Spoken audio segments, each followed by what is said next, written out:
राधे राधे दोस्तों, आपका हमारे YouTube चैनल कृपा मेरे सरकार में स्वागत है।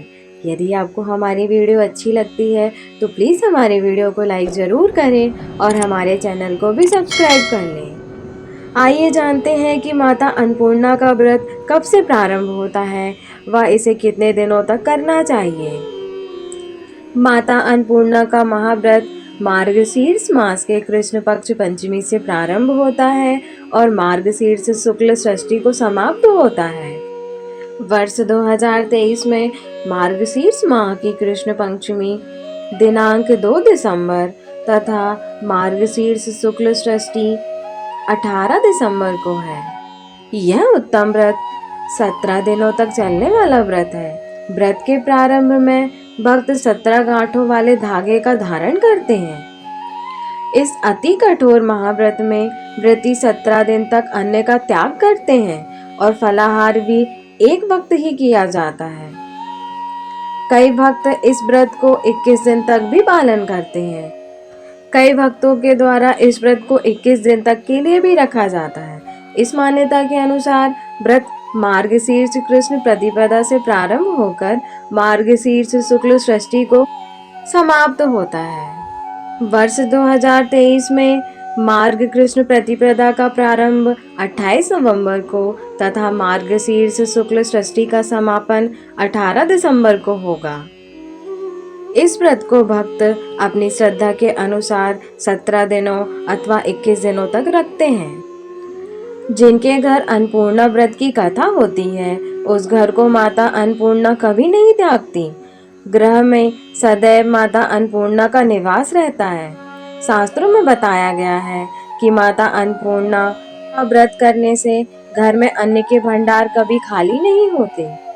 इस व्रत को करने से सारी मनोकामनाएं पूर्ण होती हैं। जो इस उत्तम व्रत को करते हैं उनके घर में श्री लक्ष्मी की कृपा सदैव बनी रहती है।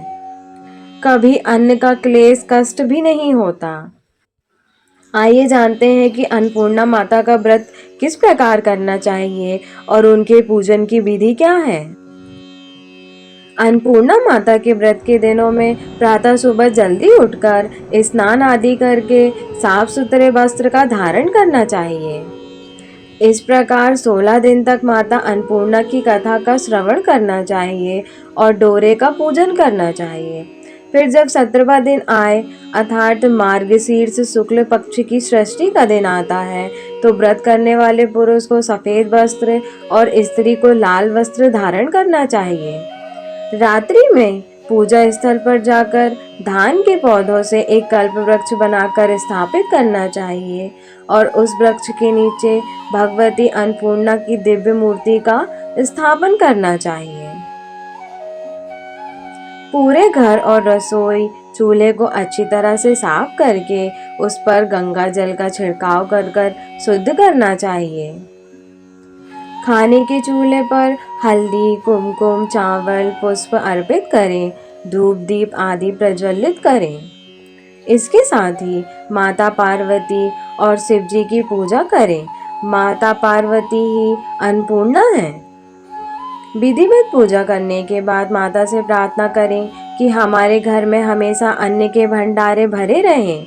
हे माँ अन्नपूर्णा, हम पर और हमारे पूरे परिवार पर समस्त प्राणियों पर अपनी कृपा बनाए रखना।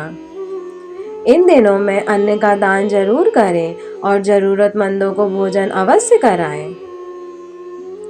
इस व्रत में अगर व्रत ना कर सके तो एक समय भोजन करके भी व्रत का पालन किया जा सकता है। इस व्रत में सुबह घी का दीपक जलाकर माता अन्नपूर्णा की कथा पढ़ें और भोग लगाएं। आइए सुनते हैं माता अन्नपूर्णा के महाव्रत की कथा।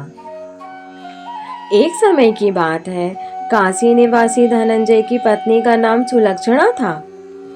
उसे अन्य सब सुख प्राप्त थे, केवल निर्धनता ही उसके दुख का एकमात्र कारण थी। यह दुख उसे हर समय सताता रहता था। एक दिन सुलक्षणा पति से बोली, स्वामी आप कुछ उद्यम करो तो काम चले। इस प्रकार कब तक काम चलेगा। सुलक्षणा की बात धनंजय के मन में बैठ गई। और वह उसी दिन विश्वनाथ शंकर जी को प्रसन्न करने के लिए बैठ गया और कहने लगा, हे देवादिदेव विश्वेश्वर, मुझे पूजा पाठ कुछ आता नहीं है, केवल आपके भरोसे बैठा हूँ। इतनी विनती करके वह 2-3 दिन भूखा प्यासा बैठा रहा। यह देखकर भगवान शंकर ने उसके कान में अन्नपूर्णा अन्नपूर्णा अन्नपूर्णा इस प्रकार 3 बार कहा। यह कौन है, क्या कह गया? इसी सोच में धनंजय पड़ गया कि मंदिर से आते ब्राह्मणों को देखकर पूछने लगा, पंडित जी, अन्नपूर्णा कौन है? ब्राह्मणों ने कहा, तू अन्न छोड़ बैठा है, सो तुझे अन्न की ही बात सूझती है। जा घर जाकर अन्न ग्रहण कर।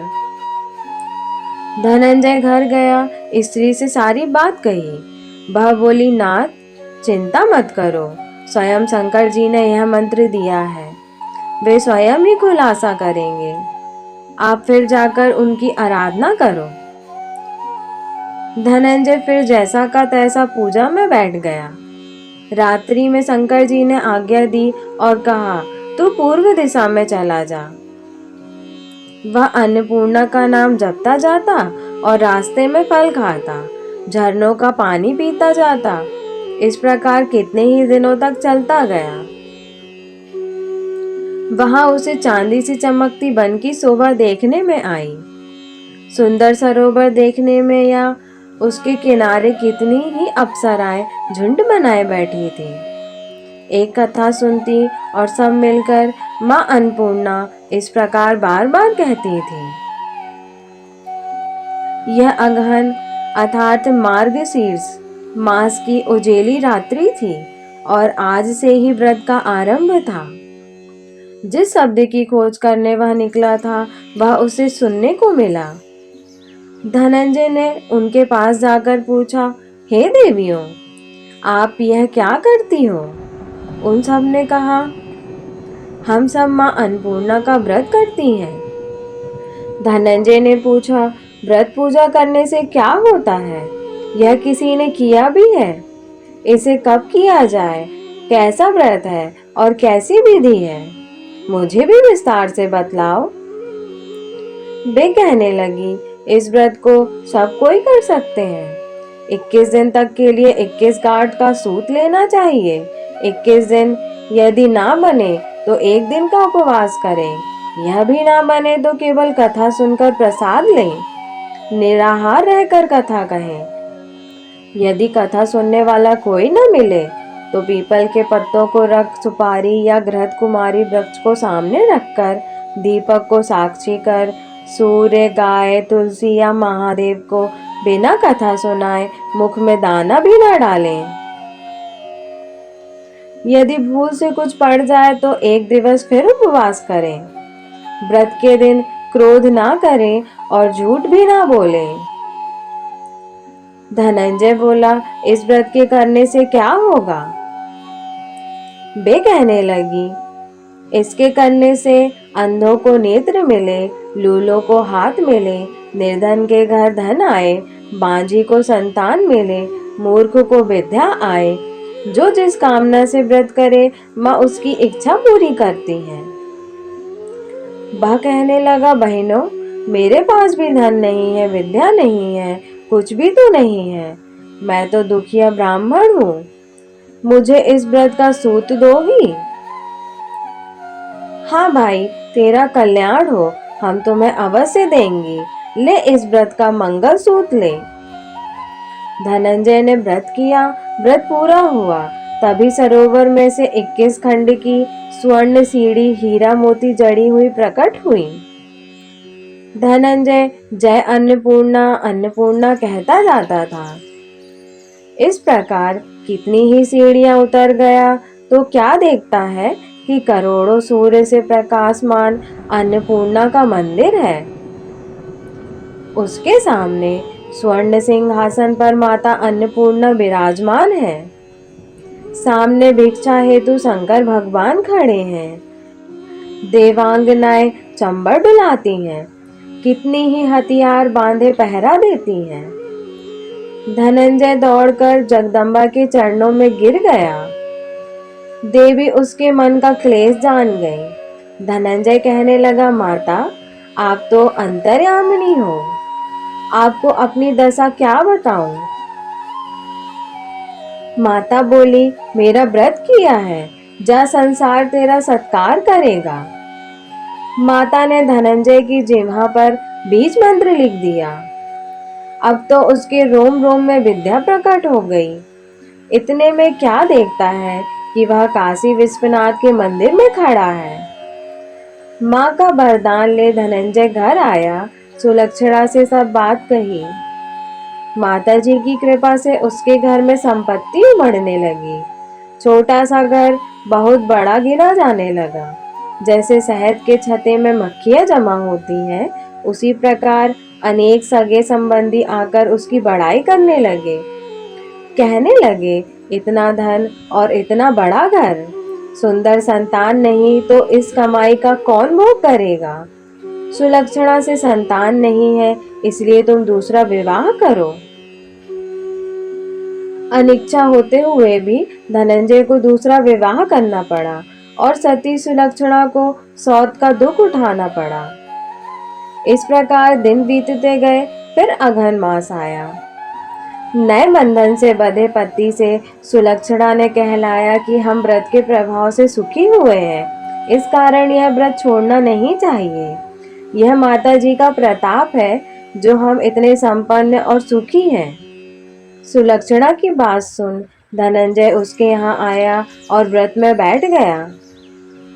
नई बहू को इस बात की खबर भी नहीं थी। वह धनंजय के आने की राह देख रही थी। दिन बीतते गए और व्रत पूर्ण होने में 3 दिवस बाकी थे कि नई बहू को खबर पड़ी। उसके मन में ईर्ष्या की ज्वाला दहकने लगी। सुलक्षणा के घर आ पहुंची और उसने वहां भगदड़ मचा दी। वह धनंजय को अपने साथ ले गई।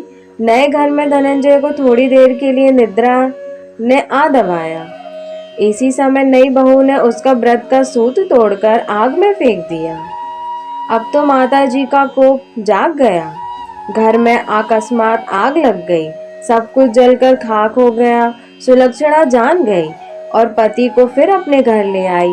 नई बहू रूठकर पिता के घर जा बैठी। पति को परमेश्वर मानने वाली सुलक्षणा बोली, हे नाथ, घबराना नहीं, माता जी की कृपा अलौकिक है।